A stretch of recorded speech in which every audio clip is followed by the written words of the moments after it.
ایک خاندان میں جھگڑا چل رہا ہے، والد صاحب، اب عجیب بات دیکھیں، کلفٹن یعنی اس اچھے ایریا میں رہنے والے لوگ ہیں، کروڑوں روپے چھوڑ کر گئے ہیں، مگر بھائی بہنوں میں ایسا ڈسپیوٹ ہے کہ جناب کسی کو وراثت نہیں ملی ہے۔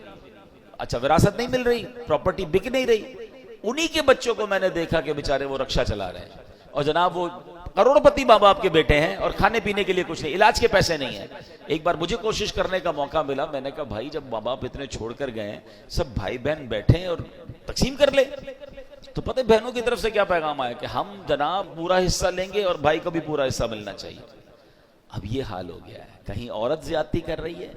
کہیں مرد زیادتی کر رہے ہیں، زیادہ تر مردوں کی طرف سے زیادتی سامنے آتی ہے۔ مگر آپ سوچیں کہ یہ وہ مسٹیک ہو رہی ہے ہمارے معاشرے میں جو اسلام سے پہلے ہوتی تھی، مگر آج اسلام کے بعد بھی کوئی وراثت۔ اچھا پھر بھائی لوگ کہتے ہیں بعض اوقات کہ جناب اب تقسیم کریں گے تو کاروبار ختم ہو جائے گا، اب ابو کا چلتا کاروبار ہے، اگر بہنوں کو حصہ دیں گے تو ہماری پراپرٹیاں بیچنی پڑ جائیں گی، ابھی پراپرٹی کا ریٹ ٹھیک نہیں ہے، بعد میں بیچیں گے۔ ارے اللہ کے بندو، تمہاری 10 سال سے پراپرٹی نہیں بک رہی، بہن کو ضرورت ہے، اس کو بیچاری کو علاج کرانا ہے، اس کو اپنے بچوں کی شادیاں کروانی ہے، اس کو اپنا گھر لینا ہے، لیکن اس کے ہاتھ میں کنٹرول تو نہیں ہے نا۔ مگر اللہ دیکھ رہا ہے، جس کا جو حق ہے وہ وقت پر دیجئے۔ اور یہ والدین کا بھی ہمیں تھوڑا سا اس میں ایک کردار ادا کیجئے، جو والدین حیات ہیں۔ دیکھیں یہ ماں باپ کی ذمہ داری ہے نا کہ بچوں کو ایجوکیٹ کریں۔ ہمارے یہاں اصل میں بات نہیں کرتا کوئی کہ یار ابھی سے اپنے مرنے کی بات کیوں کریں، بھائی ابھی کر لینا، بعد میں یہی بچے آپ کے لڑیں گے۔ جن ماں باپ نے زندگی میں بچوں کی اچھی تربیت کی، مرنے کے بعد وہ سارے بچے جڑے ہوئے ہیں، محبت سے پیار سے بھائی بہن رہ رہے ہیں، اور جہاں بتایا ہی کچھ نہیں، سمجھایا ہی کچھ نہیں،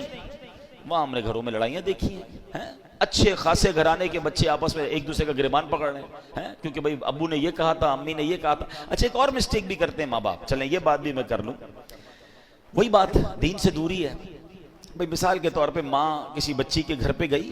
اور جا کر کہہ دیا بیٹا مرنے کے بعد جو ہے نا میرا سونا جو ہے نا وہ تم نے لے لینا ہے۔ ابو کسی بیٹے کے گھر پہ گئے، کہا بیٹا وہ جو میں انتقال ہو جائے نا میرا پلاٹ تم نے لے لینا، یہ تمہارا ہے یہ پلاٹ۔ اچھا کسی بیٹے کو کہہ دیا یہ گھر تمہارا ہے، کسی کو کہہ دیا فلاں چیز تمہاری، بتایا کسی کو نہیں، خود دنیا سے چلے گئے۔ اب ایک بچہ کہہ رہا امی نے مجھے یہ کہا تھا، ابو نے مجھے یہ کہا تھا۔ او اللہ کے بندوں، اگر آپ نے کوئی ایسی وصیت کرنی بھی ہے تو سارے بچوں کو جمع کریں، ایک پیپر بنائیں نا، اور بتائیں کہ میرے مرنے کے بعد پہلے تو تقسیم شریعت کے مطابق ہو سکتی ہے، ایسا نہیں ہو سکتا کہ آپ کسی بچے کا حق کم کر دیں، کسی کا زیادہ کر دیں۔ جو شریعت نے کہا ہے اس کے مطابق آپ سب کو بٹھا کے سمجھا دیں اور سب بتا دیں۔ بلکہ یہاں تو میں ایک اور مشورہ دوں گا کہ شریعت نے ہمیں یہ بھی اجازت دی ہے کہ ہم اپنے مرنے کے بعد ہمارے مال کا زیادہ سے زیادہ 1/3، 1/3 جو ہے وہ ہم کسی اچھے کام میں وصیت کر سکتے ہیں۔ تو اگر اللہ نے آپ کو زیادہ مال دیا ہے تو آپ یہ بھی وصیت کریں کہ بھئی میرے مرنے کے بعد مثال کے طور پہ آپ کے مال کا 30%، 20%، 25% کسی صدقہ جاریہ والے کام میں کیا جائے،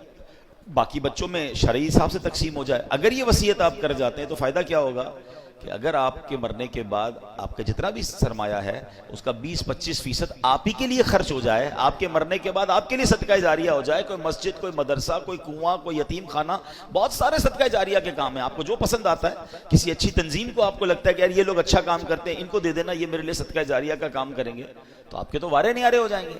لیکن کلیئر کر کے جائیں، جھگڑا چھوڑ کے نہ جائیں۔